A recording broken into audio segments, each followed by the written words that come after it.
तुलसीदेव्याय प्रियाय केशवस्य च कृष्णभक्तिप्रदे देवी सत्यवते नमो नमः। जय श्री कृष्ण चैतन्य प्रभु नित्यानंद श्री अद्वैत गदाधर शिवासादि गौर भक्तवृंद। हरे Krishna Krishna Krishna Hare Hare Hare Ram Ram Ram Hare Hare.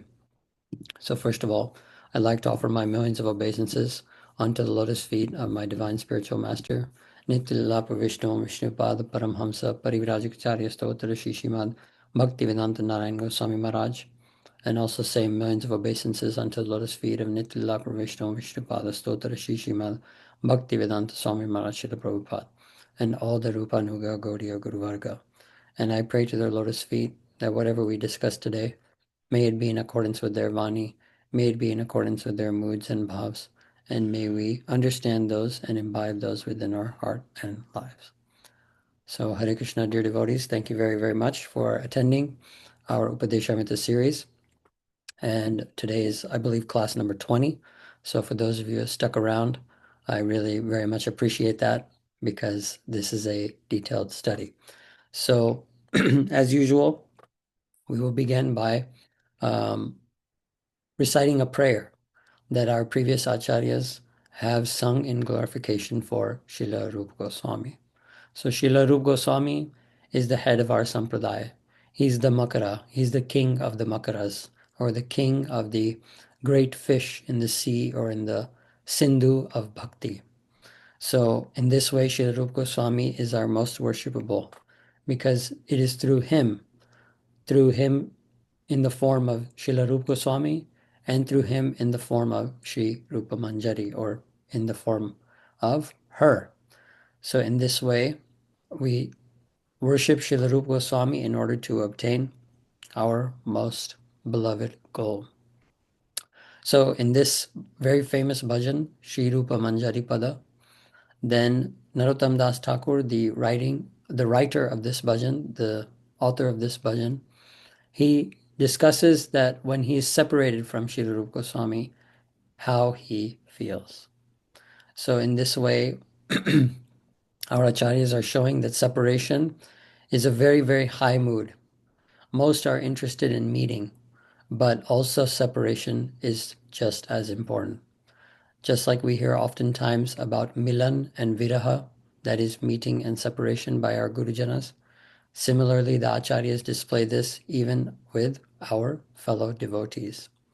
So Sri Narottam Das Thakur is singing, Tuva darshan ahi garal jaral dehi chirodin tapita jivana ha ha rupa kar daya deho more pad chaya naratam lailu sharana.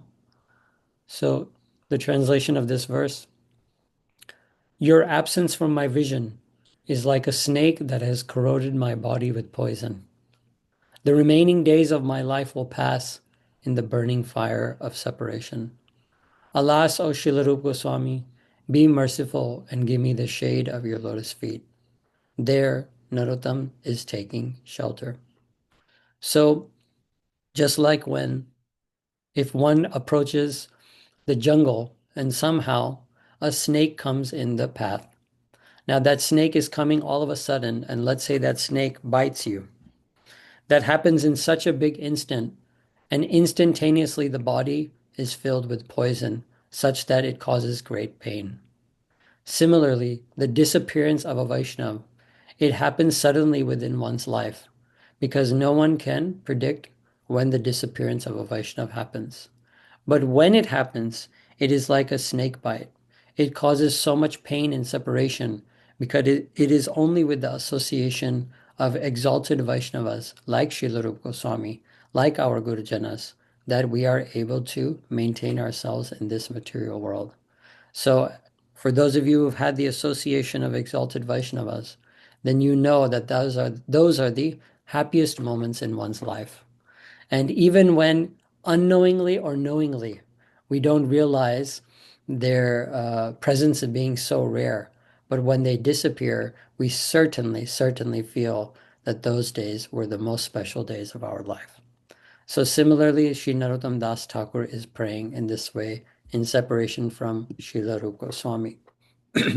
Now, adapting that, yesterday we celebrated the Tirubhav Tithi, or the disappearance day of our Srila Prabhupada, Srila Bhaktivedanta Swami Maharaj.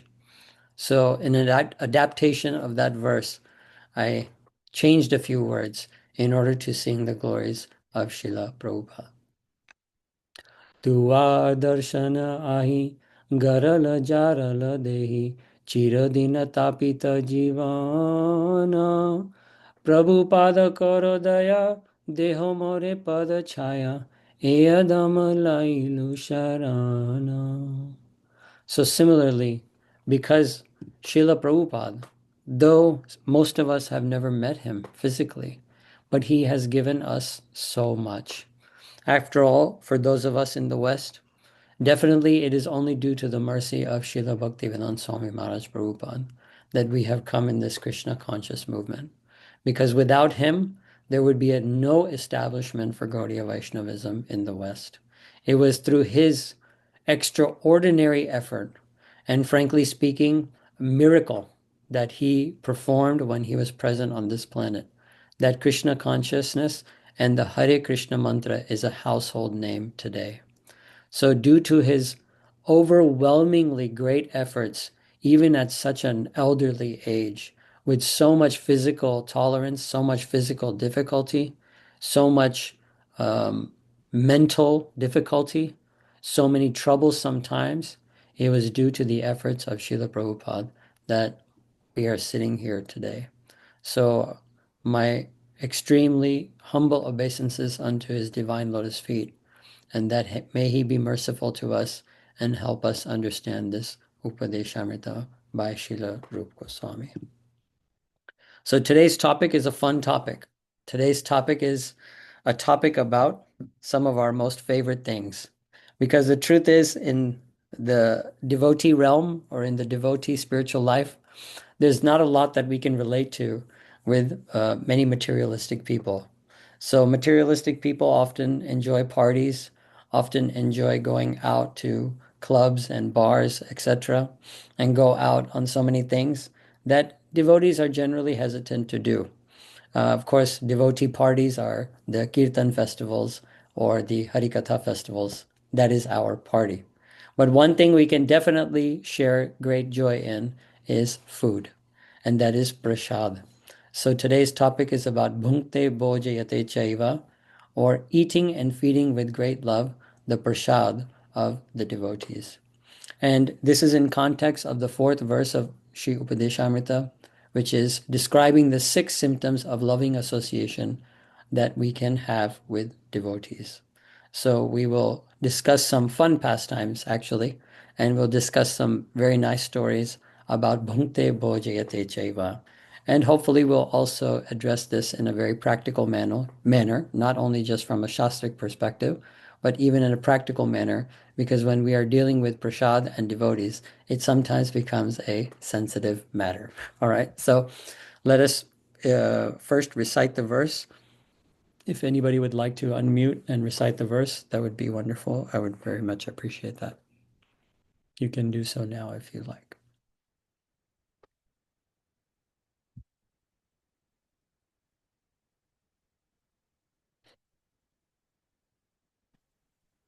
Can I recite it, Prabhuji? Yes, of course, Didi. Please go ahead.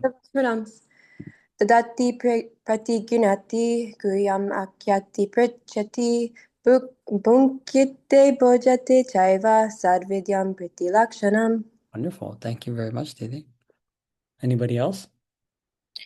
ददाति प्रतिघ्राणाति गुह्यम् अख्याति पृच्छति भुङ्क्ते भोजन्ते चैव षड्विधं प्रीतिलक्षणम्. Wow, thank you very much, Didi. Hare Krishna. Thank you, Prabhuji. Anybody else? Can you hear me? Yes, Prabhu. Please go ahead. Tadati pratigrinati guyam akyati pritchati bhunkte bhojayate cheva shadvidam priti lakshanam. Wonderful. Thank you so much, Harivalla Prabhu.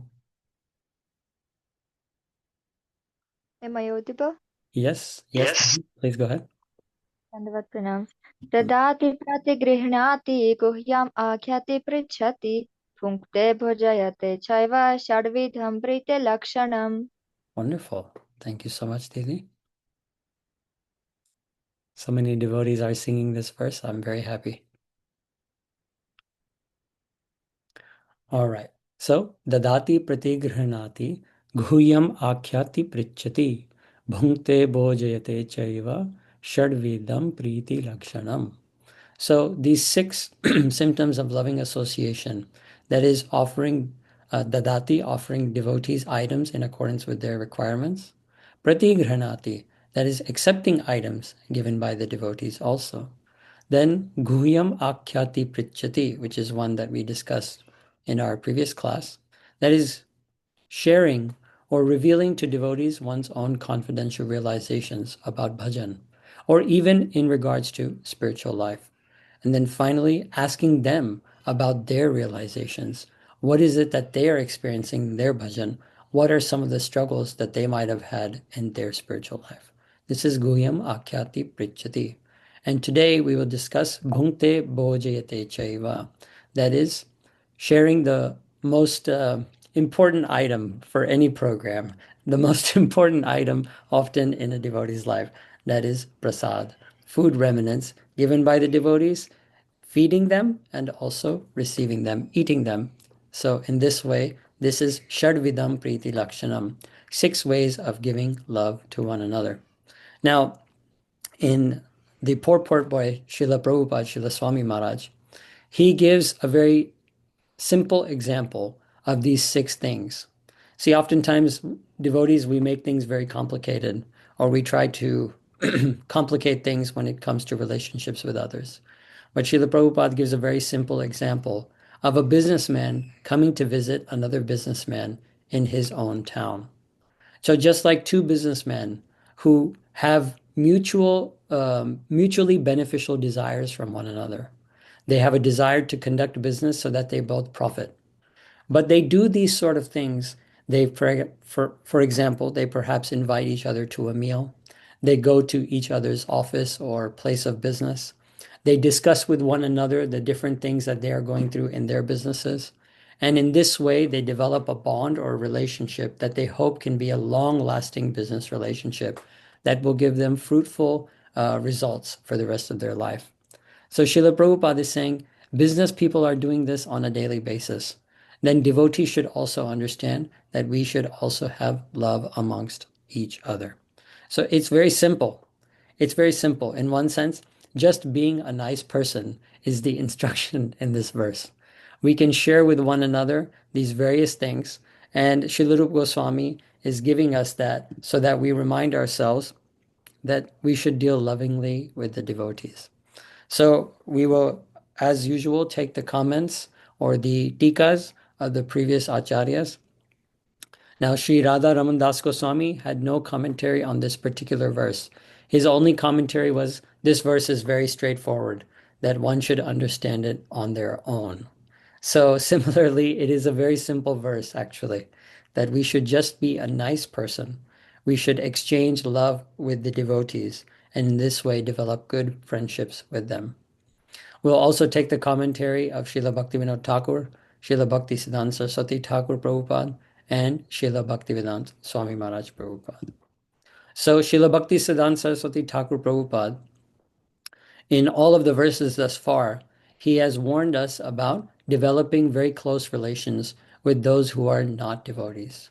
So in this regard, in the regards of prasad, or sharing and eating with one another, he says, one should not accept food that has been touched by them referring to the non-devotees. Because by eating food prepared by them, their predilection for either material enjoyment or liberation will be transmitted within one's heart. So as we might share food with the non-devotees, the risk is that we will also share their thoughts. Because later on we will hear Srila Bhaktisiddhanta Saraswati Thakur that as we get closer and closer, we then exchange food. We invite perhaps each other to our house, and then we share our thoughts. And of course, when one shares one's thoughts, then those thoughts become transmitted within our heart. And he quotes this verse in Chaitanya Charitamrita. We have heard this verse in the previous class also, but because he quotes it here, we'll repeat it again. Vishayira anna khaile, malin haya mana, malin mana haile nahe, Krishnera smarana. So Śrī Chaitanya Mahaprabhu is reciting this verse after he hears about Raghunath Das Goswami. He hears about Raghunath Das Goswami gradually giving up the desire to eat food. At first, Sri Raghunath Das Goswami was a beggar in front of the Jagannath Mandir. Then, instead of becoming a beggar because he thought, I'm eating the food of various materialists that pass by, then he instead stood at the booth where people automatically came and donated food.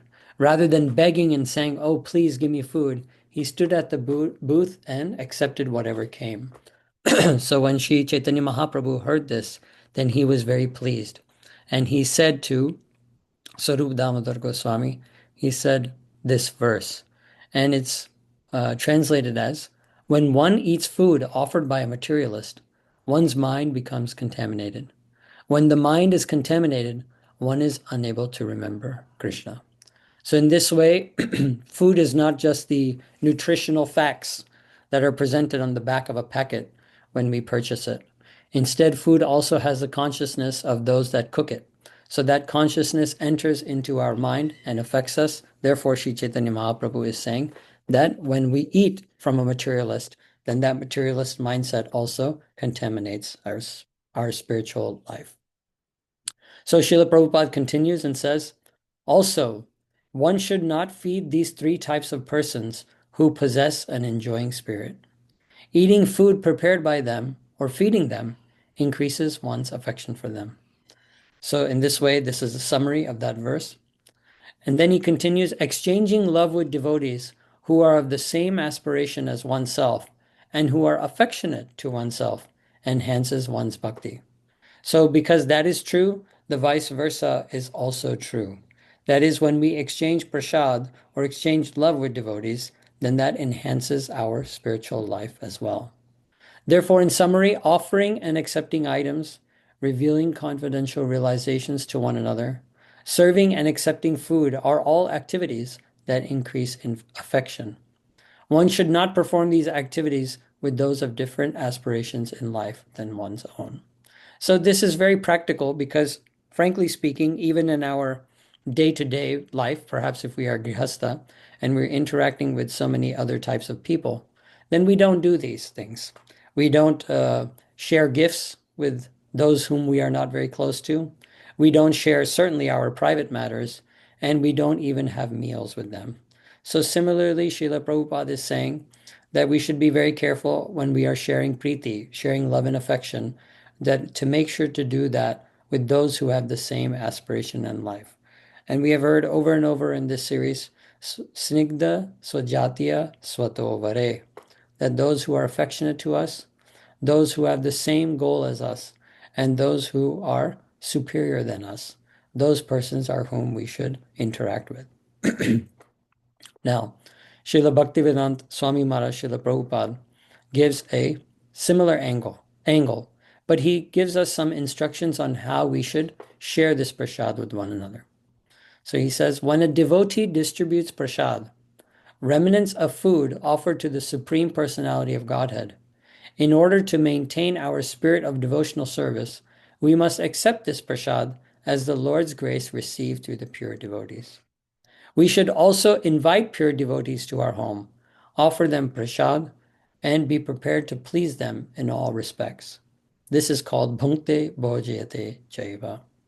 So here, Srila Prabhupada, especially for beginner sadhaks, those who are just becoming devotees, just starting off. But certainly this is applicable to all levels. But we should aspire to invite devotees to our home. See, when a devotee comes to the home, then we're able to share a more intimate discussion with them. We can share our personal spiritual obstacles. we can also share a little bit more privately about our spiritual life. So when we invite devotees to the home, when we invite pure devotees to our home, then we should definitely try to remember this verse in its entirety. And the Smritis say that the bare minimum that one should do to a atiti, to a guest, is that we should offer them a place to sit, we should offer them some water, and we should offer them some sweet words. So similarly, we can do that when we invite the devotees. And for anyone that has experienced inviting devotees to one's home, they know that the progress in spiritual life increases significantly rather than just attending a general assembly. Because there we get the opportunity to personally serve them and exchange interaction with them. So this is why it is very much encouraged, dear devotees, that we should try to take the opportunity to invite and serve prasad to the devotees at one's home. Now, because we are discussing prasad, then we should also understand the glories of prasad.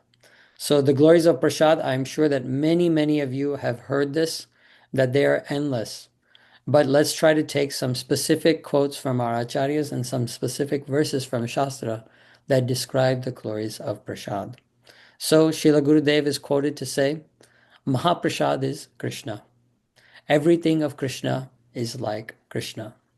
So in this way, prasad is non-different from Krishna.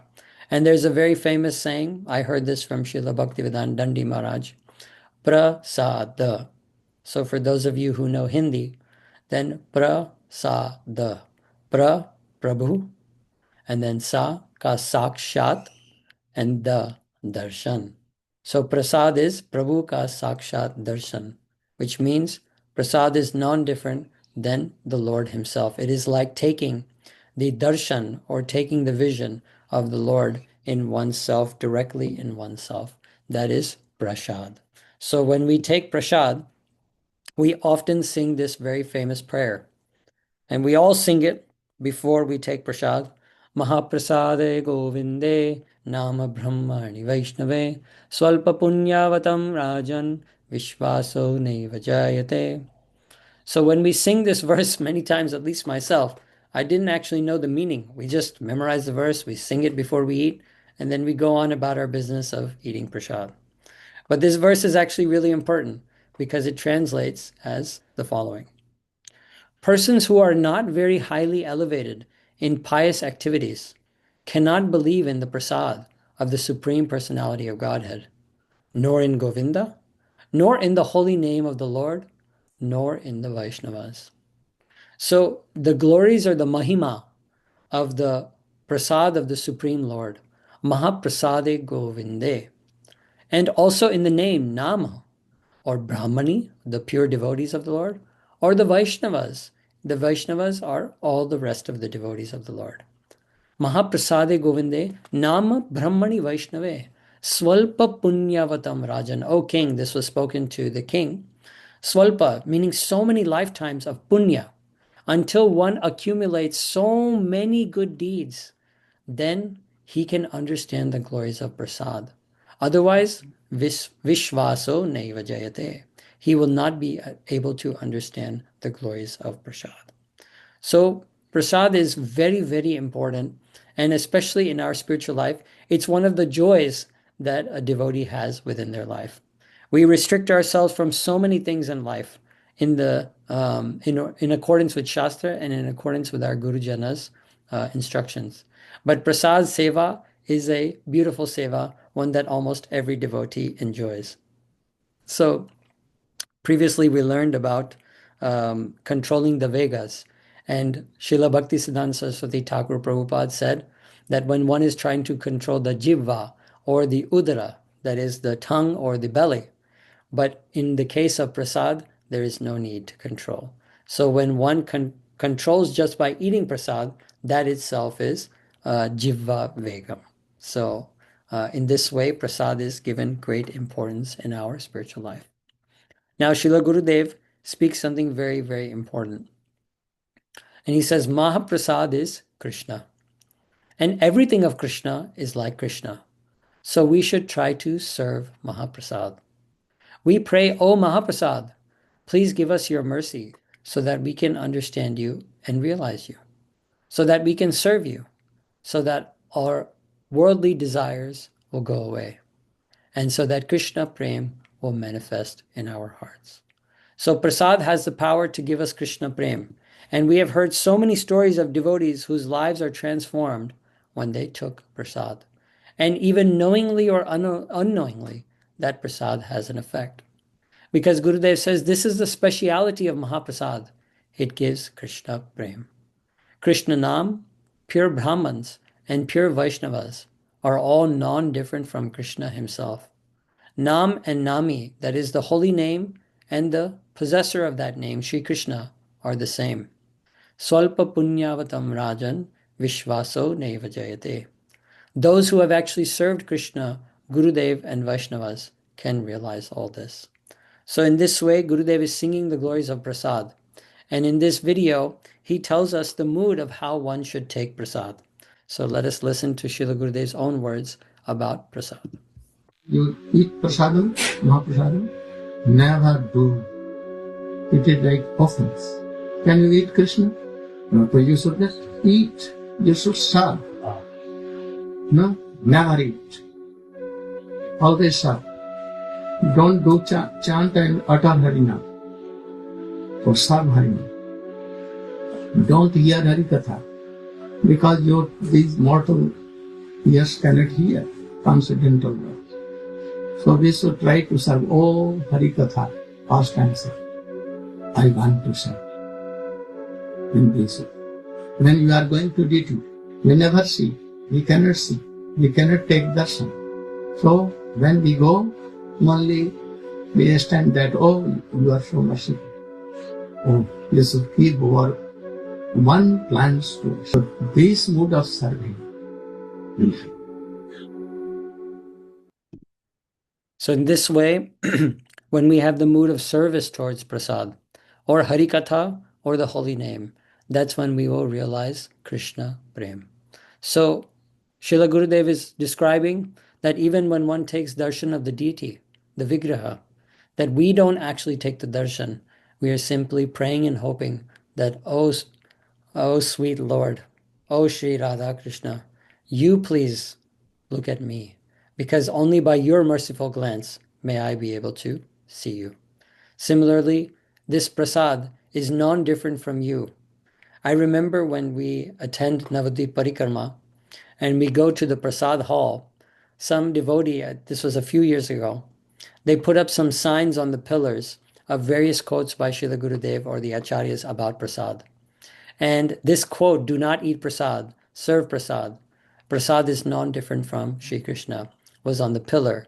And it was such a beautiful reminder that, because after Parikrama, devotees are very hungry. And I was very, very hungry at the time. And I'm simply thinking about just putting food in my mouth and filling my belly. But actually, if we take the time to sing this prayer, Mahaprasada Govinda, and then Sharira Vidyajal, we understand that the glories of Prasad are very, very great. I have seen the personal example of Bhaktivedanta Dandi Maharaj with my own eyes, of how when he receives the plate of Prasad, he then bows his head down to the Prasad, he circumambulates the Prasad 3 times with his hand, and then he honors it. So in this way, if we just take a few seconds reciting this prayer and having the mood that, oh, this is Krishna. Krishna has come in the form of this Prasad, and now I wish to serve it by honoring these remnants. So in the Chaitanya Charitamrita, Prasad's glories are also described. And this is particularly describing Mahaprasad. So what's the difference between Prasad and Mahaprasad? That is, Mahaprasad is eaten by the devotee. So not after it is offered to the Lord, it is then taken by the pure devotee, and then the pure devotee leaves us some remnants by which we can gain in spiritual life. So this famous verse is one of my favorite verses in Chaitanya Charitamrita. It is said, Bhakta pada dhuliyar, Bhakta pada jala, Bhakta bhukta avashesha, Tina mahabala. That Bhakta pada dhuli, the dust of the feet of a devotee, or Bhakta pada jal, the water that has washed the feet of a devotee, Charanamrit. Bhakta bhukta avashesha, the remnants of food, or even the remnants in the form of harikatha, left by a devotee, are three very powerful substances. Tina Mahabal. So in this way, Śrī Chaitanya Charitamrita is describing the glories of prasad. Now, practically speaking, we all have either enjoyed prasad or served prasad.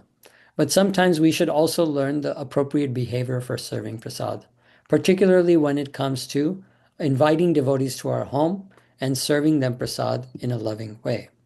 So we can take the example that was described in Śrī Chaitanya Charitamrita, when the devotees invited Śrī Chaitanya Mahaprabhu and all the devotees who were his associates. So they first invited Śrī Chaitanya Mahaprabhu to sit and take prasad first, because they said, Mahaprabhu, unless you take prasad first, the rest will not eat. So similarly, when we are inviting a devotee to our home, perhaps a preacher, perhaps a sannyasi, then we should allow that sannyasi or that senior devotee to take prasad first, and then the rest of us can take it. So that is the etiquette for those who are taking prasad and they are attending the program. And of course, for the host, unless specifically requested by that senior devotee, they should engage in serving the devotees and then taking prasad after that. So in Śrī Chaitanya Charitamrita, this verse is very famous because it describes our culture. Because Srila Prabhupada often said that our religion or our path is a kitchen religion. That is, we like to feed the devotees to their necks. So this way, this is an example of that. Tabe Mahaprabhu vaise nija gana laya bhojan karaila sabke akhante puriya. So at that time, Śrī Chaitanya Mahaprabhu sat down with his personal associates and had every one of them fed very sumptuously until they were filled to the necks. So they fed them so much that not only their bellies were filled, but they were so full all the way to their necks. So this is the culture of prasad in our path. This is a culture in Gaudiya Vaishnavism. We should feed the devotees very lovingly, not so miserly. Sometimes when we are serving the devotees, we try to be miserly in our service, but actually we should have a mood of audharya, that is greatly generous to feed devotees until they're filled to the necks. Now, what's more interesting is the next verse, Bhojan kari vasila, Prabhu kari achmana, prasada ubarila, kaye sasraka jana. So after finishing, the Lord washed his mouth and sat down. But there was so much extra prasad that it was distributed to thousands of others. So you can see the one inviting Mahaprabhu and the associates, and those that cooked for him, they prepared so much. They filled all the devotees to the neck, and there was extra, such that it could be distributed to thousands. And later on, the pastime goes that Mahaprabhu saw this extra prasad, and then he called all the poor people that were around, and he gave the prasad to them. And he asked them to chant Hari Bol, Hari Bol, and they were all filled with Krishna Prem. Such is the magnanimity of the devotees and also Śrī Chaitanya Mahaprabhu. So when we invite devotees, let us try, devotees, not to be miserly. Let us try, when we serve them, to feed them very nicely, and that way they become very satisfied. Now, particularly when we hear this, and I can say for myself, and also when we were reading this and hearing this, my wife also had a doubt. Because it's easy to tell devotees, yeah, prepare loads of prasad. Prepare lots and lots of prasad, just like feeding them to the necks and having extra for many, many others. But the realistic part or the practical part is it's not so easy to do that. So different doubts may arise. For example, one may be that it's physically very difficult to cook loads and loads of prasad. And if somebody is engaging in this seva or inviting devotees very, very regularly in the house, it is often very, very tiresome to do so. And I would say in our in our case or in our home, that my wife does all the cooking. So for her, it's not very, very easy to do that because it's physically very demanding. Secondly, there may be also a consideration of the affordability of doing such things, because it's easy to say, let us prepare 20 items for devotees, but it becomes sometimes very costly to do so. So those two considerations are a practical matter. So what should devotees do in this regard? So in this regard, I heard in the class from Śrī Upadeśāmṛta Prabhu, so I'm taking his advice on this, that we often recite the verse, Anukulyasya sankalpaha pratikulyasya varjanam. That is, do whatever is favorable to one's bhajan and don't do whatever is favorable, what is unfavorable to one's bhajan. So similarly, when we are serving the devotees, some practical matters may come into play. And we should be very practical such that we should not physically over-endure ourselves, such that maybe the next day we're unable to move or we're unable to perform our sadhan bhajan. So, dear devotees, sometimes we excessively strain ourselves for one day, but it puts us backward for the next. And I heard this instruction from Maharaj in regards to also parikarma, that sometimes we strain ourselves in parikarma because it's physically very difficult. But then what happens? We need devotees to serve us later because we're in pain. So the same example is given, that one should take it in a practical manner. It is not so important, as we will hear from the stories later. It's not so important to have so much variety to strain oneself. What's more important is the mood of preparing prasad and serving. Just like if you go to someone's house and they may have 20 items, but they may not have the mood of sweetness when you are invited. It is much better instead to have a few items, but if serving with love those items, then the devotees become more pleased. And we can experience that in our own practical life if we're invited to an event, but the host gives us no attention, or the host does not care whether we attend or not. And instead, a host that provides a simple event, but shows love and affection, that becomes more important. Similarly, in the matter of affordability, if it is difficult for us to afford, no need to prepare elaborate or luxurious prasad. Simple prasad is also very relishable when offered with love and affection. All right. The second doubt that might arise is in regards to being very, very strict. And sometimes we hear about niyamagraha. And of course, we have discussed that in the previous verse, niyamagraha. Niyamagraha means being a stickler for rules or being overly attached to rules and regulations. That is also not favorable for bhakti. So when it comes to food, the practical matter is many times as grihastas or even as brahmacharis and sannyasis, we find ourselves in a situation that does not follow the perfect strictness of the rules that our acharyas have given. So for example, we may be invited to a home of a person who is not a devotee, or we may have family members who invite us to their home for a meal that are not devotees. Or we may find ourselves in a situation of traveling or in a situation of difficulty where we do not get the choicest of foods, or we do not get the exact food that meets the prasad criteria that we have been given in our shastra. So what to do, dear devotees? Because really, I can say for myself personally that this puts us in a dilemma sometimes. On the one hand, we say we want to be strict and we want to only honor prasad.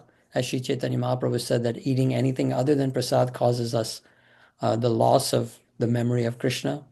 And then we have to be practical because we are put in this situation. So what should a devotee do? So this verse was also presented in that series, Upadeśāmṛta series. So I am quoting it here. This is a verse in Parashara Smriti. Desha bhange pravaseva vyadishu vyasaneshvapi rakshit eva swadehadi paschat dharma samacharet. And this verse is discussing the practicality when trying to honor one's dharma or trying to follow shastra. And this verse is can be taken in regards to prasad also. It says, when the country is in turmoil, when traveling out of town, during sickness, or in times of misfortune, great difficulty, one should first protect one's own body and related necessities. Later, in times of normalcy, one should practice strict dharma. So these situations, for example, the example was given of those persons who may be in Ukraine. Now, Russia has attacked Ukraine, and the Ukrainians may be running here and there, not in a perfect situation in their home. Or maybe in any other wartime, when the country is in turmoil, can one really say that, oh, I should get exactly this and this prasad, and it should be prepared in this and this manner by this and this devotee? Maybe the person may be in such a situation that they don't have that freedom of choice. So here it is saying one should protect one's own body first. One can take something that is not in normal situation. Similarly, when traveling, we may be in a situation, and I will give a very beautiful example of Srila Prabhupada when he's traveling, of how he may not have perfectly followed Shastra in accordance with what is written. And even Srila Gurudev used to give instruction to the traveling preachers, the sannyasis, that one can relax some of the regulations when traveling because things are not under their control. Similarly, when in sickness, or if one is in great difficulty, for example, they have lost all their wealth, or they are in a situation of an emergency, then one should also consider that one should protect one's body and necessities before thinking about dharma. Now, this is not a license to do whatever you want and say that, oh, well, I'm in a bit of difficulty, so I'll do whatever I want. No. Please, dear devotees, don't use this as a license to disobey Shastra, because it says in times of normalcy, one should follow that very strictly. This is giving the situations where one may not be able to perform that perfect dharma. Now, because I said that this will be a fun class, I wanted to share one story that was also presented in the series, because this story it was the first time I had heard such a story. And it comes right after reading that Srila Prabhupada often told his devotees, don't eat at restaurants, don't eat at hotels, and don't eat on airplanes. But this story was shared by one of Srila Prabhupada's disciples who was traveling with him on a plane from, it was a transcontinental flight, so I believe New York to Los Angeles, or something very, very long, 5-6 hour flight. And this is just such a beautiful and funny story about Srila Prabhupada. So because we were celebrating the Tirubhav Tithi of Prabhupada yesterday, I thought that this would be also a nice way to remember him. So this was written by Shruta Kirtidas, who is a Prabhupada disciple. And he says, since Srila Prabhupada was transcendental and completely free to do as he pleased, flying with him was a thrilling experience. I never knew what to expect, and this particular day was no exception. Srila Prabhupada sat in a window seat near the back of the plane, and Shyam Sundar and I were seated next to him. So this devotee was sitting, and Prabhupada often chose the window seat. It's described that he preferred the window seat, and he liked to look outside the plane whenever he was flying. And there are two devotees with him, Shyam Sundar and Shrutakirti, and they are serving Srila Prabhupada and having the seats right next to him. So he's describing, as was the custom on the transcontinental flights, the flight attendants frequently offered refreshments to passengers to avoid the dehydrating effects of recycled air. So of course, for those of you who fly, then you know the air hostesses or hosts are giving out drinks to the passengers. So a flight attendant walked up the aisle with a tray of drinks in clear plastic cups and offered them to the passengers.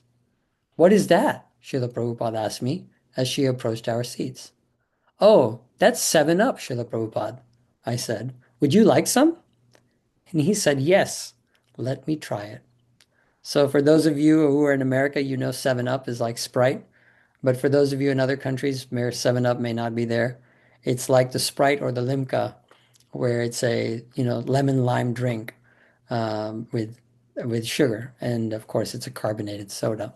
So Srila Prabhupada, yes, I want this 7-Up. So I immediately requested 3 cups for all of us. So this Prabhu is like, oh, let me take the opportunity to also drink some soda. Shyam Sundar and I waited for Srila Prabhupada to take the first sip. So we heard that previously, that allow the senior to take, and then one can take prasad. We wanted to be certain the 7-Up would be prasadam. We watched carefully as he put the cup to his lotus-like mouth. He drank some and put the cup down on the table. Ah, this is very refreshing, he said. We finished our drinks within minutes. During that flight, we had 7-Up 3 or 4 times. Each time Srila Prabhupada drank one, he said, ah, very refreshing. This is very good. So this, this pastime is describing how Srila Prabhupada also took 7-Up. And he also drank in the plains. And he was very practical. And he wasn't niyamagra. He wasn't such a stickler for rules. Because when traveling, that one can accept various things that one may not accept during a normal time. Of course, this is not to say that soda is against the rules. But Prabhupada often instructed his disciples that don't take foodstuffs cooked by others or offered by others who are not devotees. But here we can see Srila Prabhupada relax those rules. Because according to time, place, and circumstance, one must behave in accordance with dharma. So the dharma in accordance with traveling is that one can be a little bit more relaxed. Because Srila Prabhupada just wanted to enjoy a soda. Devotees, dear devotees, is there anything wrong with that? No. So in this way, Srila Prabhupada drank this soda 3 or 4 times. And then he describes an incident. One time the flight attendant put the can down on the table, along with the cups filled with ice. Srila Prabhupada picked up the can and asked, what are the ingredients? Water, sugar, citric acid, natural lemon lime oil. He read. Oh, this is all right. This is very good. It is all natural ingredients. Srila Prabhupada was marvelous. He could have been doing a commercial for the soda. He was very enthusiastic about his discovery, and I excitedly watched him enjoy each moment. So funny enough, dear devotees, we read the ingredients prior to eating everything, and here Srila Prabhupada read the ingredients after drinking the soda. So of course, please, dear devotees, Srila Prabhupada is a Nitya Siddha. He's an eternal associate of the Lord. Let's not try to imitate him and think we can do whatever we want. But in the case of strictness versus niyamagraha, we should make a practical decision. We should be understanding where we are in terms of time, place, and circumstance. And all of us are mature devotees, or all of us are aspiring to become mature devotees. We can make those decisions sve sve adhikare. That's what it says in Srimad Bhagavatam, that according to our adhikar, we should perform our dharma. So not to jump too far in terms of strictness. Now, the last story I'll share about 7-Up is the story about the same devotee, Shrutakirti Das, because once he saw Srila Prabhupada enjoying that 7-Up on the plane, he thought, oh, my Prabhupada loves this 7-Up soda. So one day he describes that he went to Prabhupada and he was trying to serve to Prabhupada, and Prabhupada made a joke and he said, oh, this Shrutakirti, he has no imagination. Because Shrutakirti Das was such a stickler for rules that he would do everything exactly according to the rule when serving Prabhupada. And Prabhupada would sometimes laugh and make fun of him and say, this Shrutakirti has no imagination. So this devotee, Shrutakirti Prabhu, he took it to heart. And one day, Srila Prabhupada was meeting with the temple president of one of his temples. So they were having a serious meeting. But prior to that meeting, the devotees were preparing the seat for that temple president. And the temple president asked, oh, Shrutakirti, Prabhupada wants some water. Go and bring the water and come here. Now, Shrutakirti, upon hearing this, he thought, oh, this is my opportunity to use my imagination in service of Prabhupada. So Shrutakirti Prabhu remembered that Prabhupada liked 7-Up. He liked the soda. And he had bought a case of 7-Up prior to that and thought, when will I use this opportunity to serve 7-Up to Prabhupada? So instead of bringing water, he asked Prabhupada at that time, he said, Prabhupada, instead of water, would you like some 7-Up? And as soon as Prabhupada heard that, then he began laughing and said, yes, bring me that 7-Up. it is very refreshing. Of course, Shrutakirti Prabhu ran. He brought 2 glasses of 7-Up, one for the devotee, one for Srila Prabhupada. In his silver glass, it's described. You can see this picture here of Prabhupada drinking from a silver glass. So Srila Prabhupada drank that soda, and Shrutakirti Prabhu became elated and happy that he was able to serve Srila Prabhupada, something that he enjoyed. And then later, after the meeting, Prabhupada asked again, give me another glass of 7-Up. And Shrutakirti Prabhu describes that Prabhupada spent the evening walking around his room and discussing with other devotees while sipping on that 7-Up. So in this way, our acharyas also display this beautiful pastime. Lastly, I would like to share a personal pastime of Srila Gurudev that my mother-in-law shared with me in New Zealand. So when Srila Gurudev came to New Zealand, the first time or maybe second time that Srila Gurudev came to the house of my mother-in-law, my wife's home, then they were just getting to know Srila Gurudev. And they had come from a society or an organization whose culture is to treat sannyasis in a very, very audharya manner, that is, in a manner of awe and reverence. So, we are taught as soon as we see a sannyasi, we should immediately bow down, fold our hands, that we should treat them like a royal king, that we should remain quiet and not say anything to them. And in this way, they were brought up in that society that treats sannyasis like that. But our Gurudev, he was very sweet. He came into our homes and into our lives just like a family member. So my mother-in-law described this story of how Srila Gurudev was also very loving and accepting the devotees' prasad and devotees' hearts when he took that prasad. So my mother-in-law described that once upon a time Gurudev was at their house and there was a bowl of honey roasted almonds on the counter. So for those of you who know honey roasted almonds, you'll know that these almonds, they're covered with honey and sugar, and they're quite sticky. If you put them in your hand and you're eating them, gradually your hands will become very sticky. So Gurudev saw this bowl and he began eating the honey roasted almonds and really enjoying it and relishing it. But he knew that they were not exactly the best thing for his health. So of course, for those of you who know, Shri Bhaktivedanta Madhav Maharaj was like his personal assistant. Not like he was his personal assistant.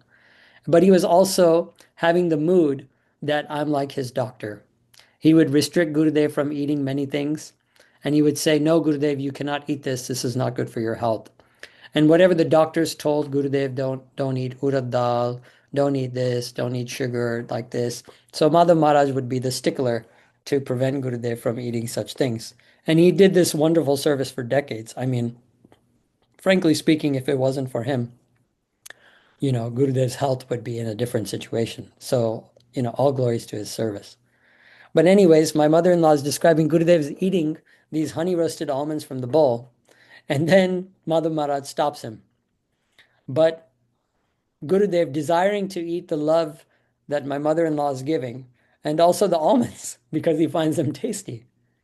After Madhav Maharaj steps away for just a few moments, Gurudev grabs a handful of these almonds, sticky almonds, and puts them in the pocket of his sannyas, kurta. And my mother-in-law describes seeing this for the first time because she's so used to sannyasis behaving in a very, formal way and in an exact, with no sweetness, only just awe and reverence. And she's seeing Gurudev putting these sticky almonds and greedy for the almonds that are on the countertop. And whenever Madhav Maharaj would step away, he'd grab a few almonds and stick them in his mouth before he could see it. So in this way, Gurudev relished and enjoyed those almonds. He relished and enjoyed the prasad offered by the devotees. So bhunkte bhojayate caiva. By sharing and eating and feeding prasad to devotees, the actual prasad or the actual ingredient is not the important part. It is the love and affection that is contained within this serving mood. Similarly, we have seen in the case of Sri Krishna and his devotees, whether it be Sudama offering dry poha, dry flat rice that is raw to Shri Krishna, who lovingly accepts it. And then when they are in the Gurukul, they often share such simple prasad given by their guru with each other. But you can see in this picture, the more attention is given to the love and affection of exchanging. In the second picture, Sri Gopkumar, who is Sarup in the spiritual world, takes the laddu, the Manohar laddu from Srimati Radhika, that is cooked by Srimati Radhika, from the hands of Sri Krishna, and relishes it. And there's a beautiful pastime described in Brihad Bhagavatamrita, where Sarup is relishing this laddu, even though Sri Krishna is making a funny face when he eats that same laddu. And then finally, how Srimati Radharani, Gurudev describes this when he's describing the glory of prasad. How Srimati Radharani is lovingly cooking for Sri Krishna and sends that prasad through the medium of the manjaris. So Sri Raghunath Das Goswami is praying that, oh, when will I get the opportunity to take the prasad cooked by Srimati Radharani to the house of Nanda and give it to Mother Yashoda to serve to Sri Krishna. So this is the seva of the manjaris. They're desiring to take the prasad cooked by their Swamini, Srimati Radhika, and watching and seeing Krishna enjoy that cooking, and then how he cunningly gives some of his remnants, and Mother Yashoda gives the balance of the cooking, so that this manjari, this Tulsi manjari, Raghunath Das Goswami, can take it back to Srimati Radhika and all the other Sakhis, so that they can enjoy the remnants of Shri Krishna Prasad. So in this way, prasad is part of our culture, dear devotees, and we should share this culture very lovingly with each and every devotee. So I hope that you all found this story of Srila Prabhupada on right after his Tirubhav Tithi very funny and also very sweet, and also the story of Srila Gurudev.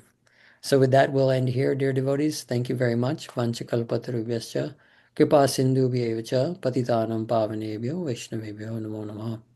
If anything good has been said in this class, it's because I'm sharing the stories and the words of the acharyas. If any mistake has been made in the interpretation, please forgive me. So Hare Krishna. If anybody has any question.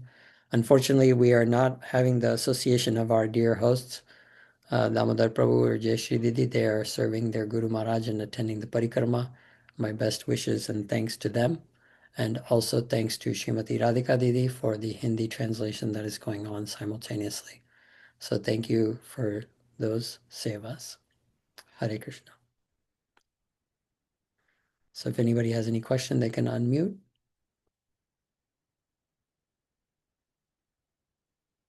Hare Krishna. Hare Krishna. Hare Krishna. Hare Krishna. We will have, I guess, Braj Kishore Prabhu first. Was it you, Prabhu, that unmuted? Yes, sir. Thank you, Prabhu. Thank you for the lovely class as always. Just a question from the beginning at when you were reading Srila Bhaktisiddhanta Saraswati Thakur Prabhupada's commentary. He mentioned that feeding those who possess an enjoying spirit. So if we're doing something like food prasadam distribution, you know, like a food for life, I mean, we're feeding all different kinds of people. I'm assuming with enjoying spirit. So how do we like reconcile that? So here, let me just pull up the commentary, but the commentary was referring to eating. And let me just see here.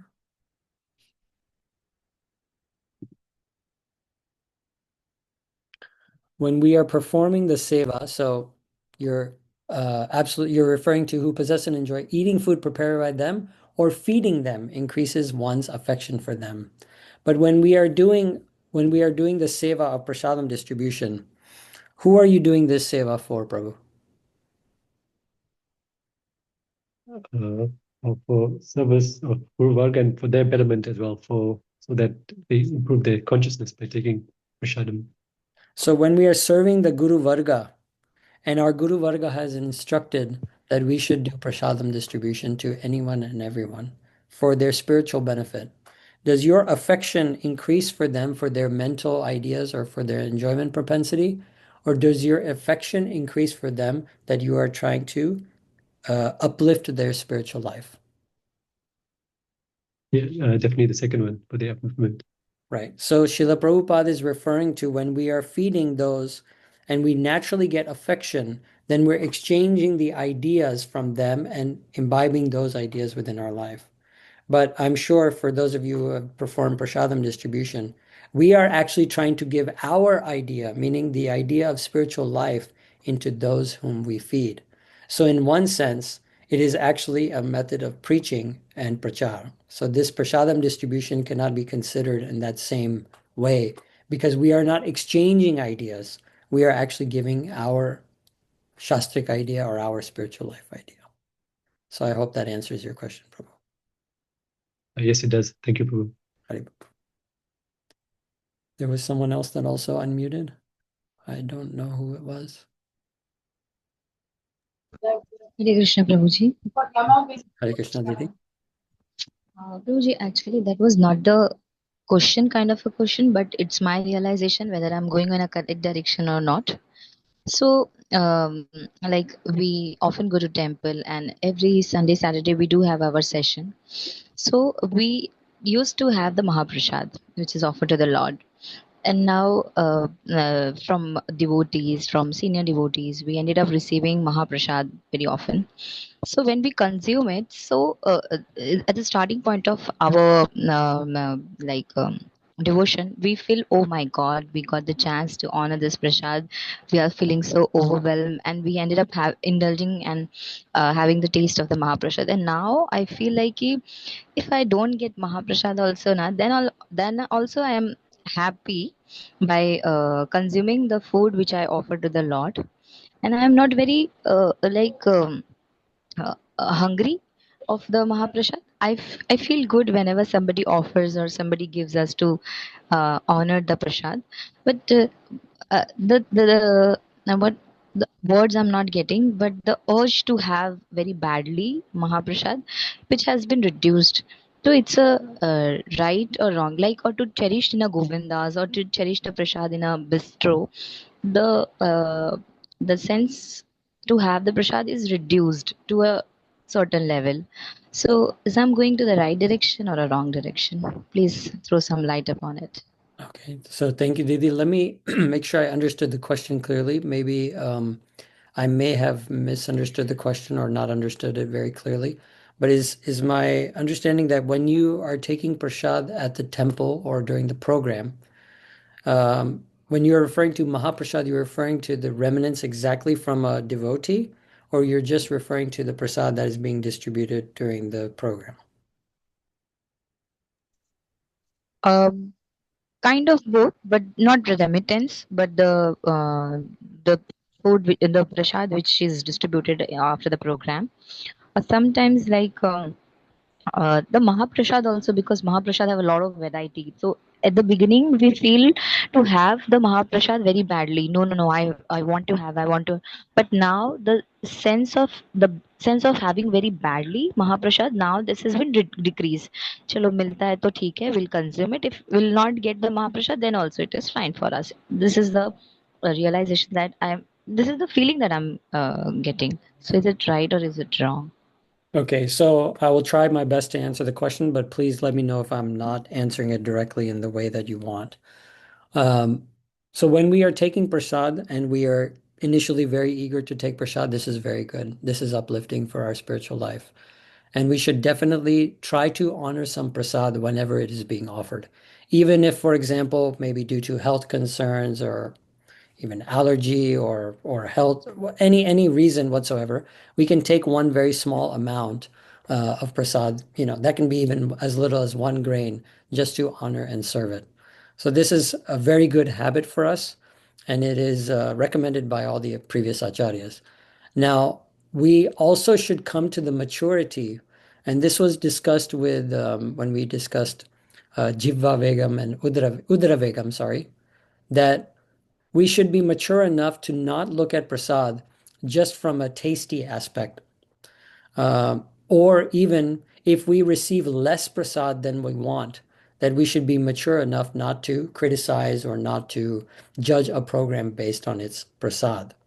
So if you're referring to that the eagerness goes down, that I should consume a lot of prasad or I should get prasad, that instead having that mood that if I receive prasad, that is very wonderful.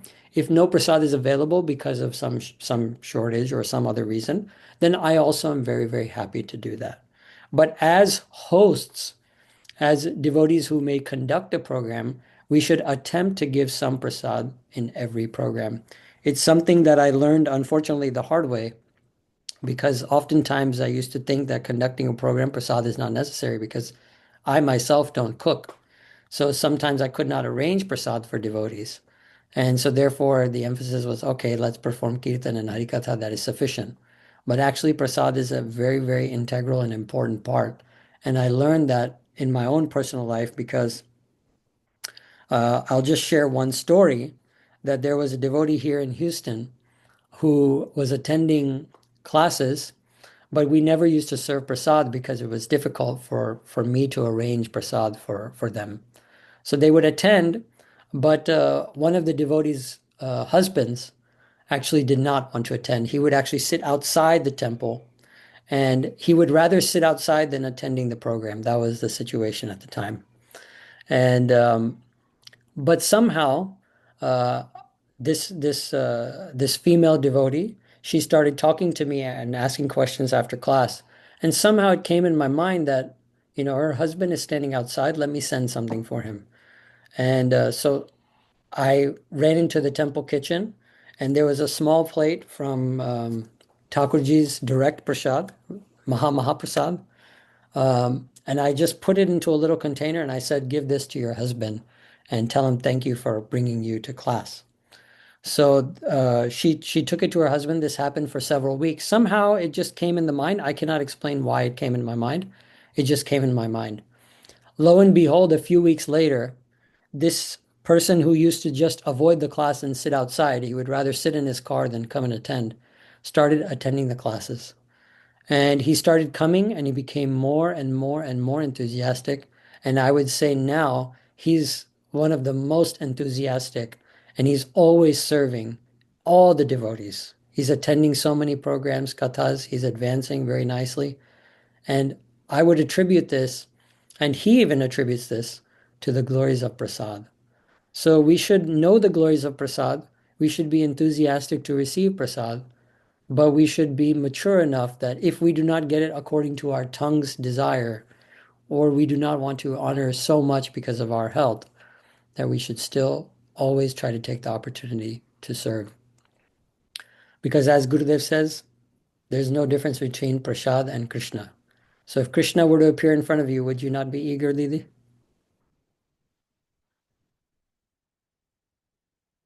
Assuming she's still here, Monica Didi. If Krishna was to appear in front of you, would you not jump at the opportunity? I'll definitely jump without thinking on a second. So prasad is non-different from Shri Krishna. Actually, Prabhuji, the explanation that you have given, that's wonderful, and thank you so much for that.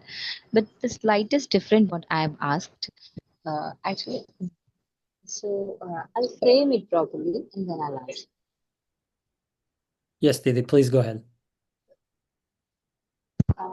That I am not disrespecting either the prasadam, and I feel very good. But after having so much of Maha prasad each and every day, I'm just giving an example of other devotees are also those who have a conversation regarding this with me, and I'm sharing my experience also. So the sense of eagerness to have the Mahaprasad, it's been reduced.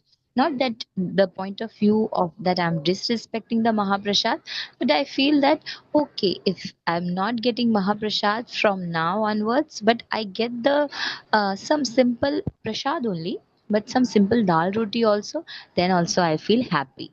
So in that case, whether I'm thinking right or whether I'm doing offense towards the prasad. No, so I don't think that it's an offense, especially because in the way you described it, you're not trying to disrespect. Also, furthermore, Didi, frankly speaking, even the prasad we offer at our homes, for example, we're offering the Lord at our daily home cooking. then is this not prasad? Is this not Mahaprasad? It is also. So to differentiate, thinking that am I losing enthusiasm? Is this not correct? No, one has to be conscious, just like we discussed in Udravegam, conscious of one's own needs and one's own health, etc. So by not having great eagerness and just accepting simple dal roti, I mean, frankly speaking, I don't want 20 items myself. So in this way, I don't think we are disrespecting prasad. I hope that satisfies your inquiry. That's absolutely satisfying me. Prabhuji, thank you so much. Hare Krishna. Hare Krishna, Dandavat Pranams. Hare Krishna, Pranam Prabhu. I have a question about health, and you've largely talked about this, but health, when I'm going to the temple and there's something that I think I won't feel good after, how to, from the consciousness, how to think about that as far as not being offensive to the prasadam. So I think, this was previously mentioned, but one can honor and serve prasad even with one small grain.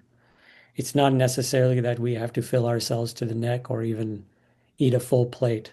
Even honoring some prasad is taking one grain is serving prasad properly. So most of us, we can take one grain or we can take one piece of rice even. So that is not the necessity.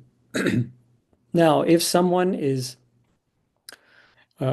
we can also think of it in a different way, Prabhu, is that if someone is offering us with really sincere love and affection, then we often find ourselves in a situation where, on the one hand, it may not be good for our health. For example, if they're offering us 4 laddus, well, maybe that's a bit too much. So we can explain to them with love and affection that, dear Prabhu, dear Didi, my health does not allow me to have this. And it causes me a lot of trouble. But because you are giving it with love and affection, I will simply honor 1 grain and I will accept that in love and affection from you. If we communicate this with devotees, then we also don't lose that loving exchange that Srila Rupa Goswami is trying to give us. So definitely from a practical matter, we have to watch our health because after all, it's through our bodies that we're performing seva and bhajan. So we have to watch and care for our body. That's the one thing that we actually have to watch out for. But we can do so in a loving way. And instead of saying, well, this prasad is, unhealthy. This prasad is full of fat and oil.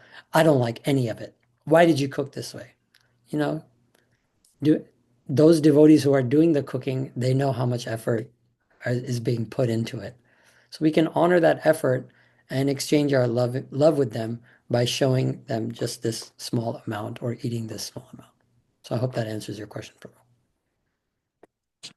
Thank you, that's helpful. And I especially found it's a delicate subject matter when you go to people's houses in India, because they almost force the food on you. So how to softly and lovingly reject it is that I find that to be a challenging situation. Yes, I agree with you. I think it is in the culture, definitely, to feed to the neck, as was mentioned by Sri Chaitanya Mahaprabhu himself, right, in the Chaitanya Charitamrita. However, again, doing this in a delicate and sensitive manner, I think most mature devotees can definitely understand that and can definitely appreciate the health concerns. And I think the awareness of health in general is becoming more and more prevalent in the devotee community, certainly more than the past when I was, say, 20, 30 years ago when I was much younger. So I think by just doing it in a sensitive manner and appreciating the host and all the effort that the host does, because it's really not easy to be a host. It's really, really easy to be a guest. But it's really not easy to be a host. So in that way, honoring their effort is, I think, wonderful. The other thing is you can also help them serve prasad. That often, at least in my opinion, sort of avoids the conflict that comes when they're trying to feed you and you are saying no to it. So if you help them serve prasad, they appreciate that seva also. So that might be some small tips on how to deal with that. Okay, anyone else? Okay, I think there's something in the chat. So the question is how to find opportunity to give prasad to the big quantity of people regularly, once or twice in a week. Can you suggest some ideas? So this will generally happen in programs to give the opportunity to serve a big quantity of devotees. And I would say that it's very auspicious, as described in Shastra, to give prasad on Dwadasi. Because after fasting for Ekadasi, it's very, very auspicious to feed the Vaishnavas on Dwadasi. So if somehow you can arrange an opportunity to serve prasad, see, sometimes we may not be able to serve directly, but even arranging prasad to be given to devotees, sometimes we may cook it in our house, but we may send it off to various devotees or prepare such items like maybe fried items or sweets that last a little longer. Then we can distribute that whenever the opportunity does come to us where we can serve prasad. So I hope that answers the first question. The second question is, could you please, oh, sorry, go ahead, Didi. That was my question. Thanks. Thank you for the answer. My question, I mean that whom to give. I don't have many people, just few people. I want to give not only to the devotees, but also to non-devotees. So I'm just asking, do you have ideas whom I can give regularly, that it be big quantity and I distribute to them once or twice in a week? Yes, wonderful. Okay, so in regards to devotees, if there's not much of a sangha around you, then one can do so in two ways. One can do so with manas seva, mentally offering to the Vaishnavas and the associates of the Lord.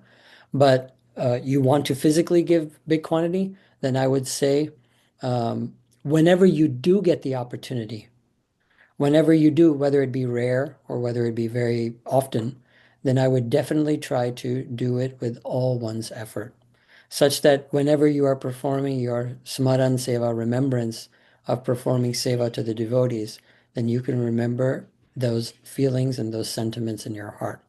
Now, if you want to give to a big quantity of non-devotees, there's unlimited opportunity to do so. You can do so similar to the ISKCON's Food for Life program, where they go to homeless shelters and distribute. I know Shamarani Didi's Miami group is doing that wonderfully, giving out prasad almost on a daily or multi times per week basis, where they're going out and distributing small packets of prasad or even full meals to the homeless that are on the streets. I think it's a wonderful, wonderful seva that they're doing, and it's certainly a way of prachar also. I remember also doing book distribution. In book distribution, we used to give out small packets of prasad, like barfi or something fried, some snacks, some dry food. And this is also a wonderful way to distribute prasad. There's also the last thing, without getting too lengthy, is there's also a devotee in Texas where I reside who was instructed by his Guru Maharaj, Srila Gaura Govinda Swami Maharaj, to distribute prasad and maintain his life in that way. So what he did was he started a small business, Gopal's Health Foods, for those of you who know that. And he makes different nut butters like almond butter, sesame butter, pumpkin butter, things like that, cashew butter. And he offers all of it to the Lord in the temple that they have on the farm property, on the ashram. And then he distributes that and he maintains his life in that way. So it's a bit of a business, but he does it with the mood of prasad seva. And he offers all of the profits for the service of the devotees in the community on the farm. So in this way, the prasadam distribution is being done. So many, many opportunities are there. There's so many ideas. You can try to start and you'll see that the Guru Varga and Shri Krishna reciprocate and arrange accordingly. I hope that answers the first question. The second question is, could you please repeat what is the difference between prasadam and mahaprasadam? The difference is prasadam is that which is offered to the Lord. Mahaprasad is that which is taken by the devotee and you get the remnants of it. So for example, when Srila Gurudev would take prasad at devotee's house, then sometimes some would be left in the plate and that Mahaprasad was distributed to his disciples. So that is Mahaprasad, or Mahaprasad, often described by the devotees. So I hope that clarifies the difference. Okay. Any other further questions? Thank you, Didi. All right, lots of questions about prasad. It's everyone's favorite topic, but if you have any questions, you can certainly ask. Okay, there's another question. If I can't offer to Thakurji and don't have tulsi with me, is this prasad bona fide? All right, so this is a very practical question. This was asked by my mother, actually, to Srila Gurudev. So I have a good answer for you on this. There are two methods. One is when we offer bhog to Thakurji, we put some achman on it and we put a tulsi patta. But let's say we're in a situation we don't have that, then we can do this within the mind. And it's actually described in Śrī Chaitanya Charitamrita exactly like this. I read this earlier, that one can invite, if we have a small bit of water in our hands, we can invite the holy rivers, Gange che, Jamune chaiva, Godavari, Saraswati, Narmada, Sindhu, Kaveri, Jalasmin, Sannidhim Kuru. So we can invite them in our hand, and we can sprinkle that on top of the food that we are trying to offer. And then by touching our tulsi mala, because that's always with us, then we can touch our tulsi mala and touch the prasad, and then say the mantras for offering that within one's mind. So in this way, it's described in Chaitanya Charitamrita that one can offer prasad by even one's mind to Thakurji in case they're not in front of the deity. So this can be a solution for time, place, and circumstance. Hope that answers your question. Hare Krishna. All right. Prabhuji, can I ask one more question? Sure, Didi, go ahead. When I cook prasadam for Thakurji, then like lot of prasadam, but I cannot put everything in the altar. I put just some with tulsi leaf, but I pray, I offer it with mood that I offer all the whatever I have cooked, not only what I put, but the other which stayed in the kitchen. Does it same power, like same sabji, but some in front of altar, and some in the kitchen, but both, I mean, should be offered. Does it have same power or not? Didi, I think it was a little cut off. I'm sorry. Are you able to repeat that question? So you're making an offering, but you take some portion of that, of course. And then after you offer, you mix the prasad. Is that what you said? Yes, this is, yes, I mean the same. Yes, so that is the typical, this is actually described in Chaitanya Charitamrita. I'm trying to pull the exact reference out, but my internet is not working so well. But this is described in Śrī Chaitanya Charitamrita when Mahaprabhu gets the prasad of the Jagannath temple, and he instructs the devotees he gets a small amount from the Jagannath Pandas, or the pujaris in Jagannath Puri, the temple there, and he instructs them to mix that prasad with all the rest of the prasad and then distribute the prasad. So I'm trying to find the exact reference here, but having a little bit of trouble with the internet here. Here we go. Okay, so I'm going to share the screen here. So can you see this, Didi? Didi, can you see my screen? Not yet. Oh, okay. I'm sorry, my internet is a bit slow. Yes, I can see. Okay, so this is in Chaitanya Charitamrita Antya-lila, 10th chapter. Jagannatera prasada anekari te mishrita kahan eka yayena kahaganir sahita. So can you read the translation, Didi? The text is very small on my screen. Oh, I okay. can't. Is that better? Yes. they would mix these preparations with the remnants of food from Lord Jagannath. When Sri Chaitanya Mahaprabhu accepted the invitations, he went sometimes alone and sometimes with his associates. So clearly it's described here. Sri Chaitanya Mahaprabhu mixed the prasad with the prasad of Lord Jagannath, and in this way purified it. There's another reference also when Mahaprabhu is enjoying prasad with the other devotees, and he instructs them to mix the prasad from the Lord's offering and then serve it. So in that way, this is the perfect system that is followed by Sri Chaitanya Mahaprabhu.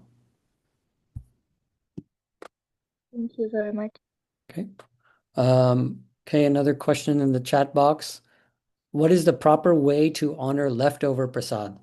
The leftovers from programs that devotees cannot finish eating. Okay, so this is another question that was asked by Srimati Shamarani Didi to Gurudev, and my mother then asked this question to Srimati Shamarani Didi, so I'll give that answer. I also heard it in reference to another class, so I'll give that same answer. Srila Gurudev said that one can then leave the prasad for those devotees. You can try to distribute as much as you can to devotees to take it home. But if there's still leftover prasad, then we can offer it to the other living entities. For example, we can put it outside for other living entities to eat. And even when we are, for example, some devotees put it down their disposal system in the sink, or they put it in the trash, or trash, it's quote unquote trash. Then really, frankly speaking, no organic matter or no food ever goes wasted, ever. Because organic matter will be eaten by various living entities, even as small as little bacteria, etc. So when Shamarani Didi asked this question, Gurudev said one can offer it to all the other living entities and thereby distribute prasad to many others. So then Shamarani Didi clarified, and then that's when my mother asked the question about putting it in the disposal. And she said yes, because even there are so many bacteria and so many living entities that will get the benefit of this prasad. So prasad and food and organic matter is never destroyed. It is always consumed by various living entities. So this is the proper way to honor it. We try to distribute as much as we can, but in some cases that is not possible. Then we can distribute to many other living entities. I hope that answers your question. Hare Krishna. Okay. All right. With that, we will conclude here. Thank you so much for dear devotees for attending this session, and certainly for all the questions. I very much enjoyed that. And I hope you found this class both relishing and inspiring. Hare Krishna.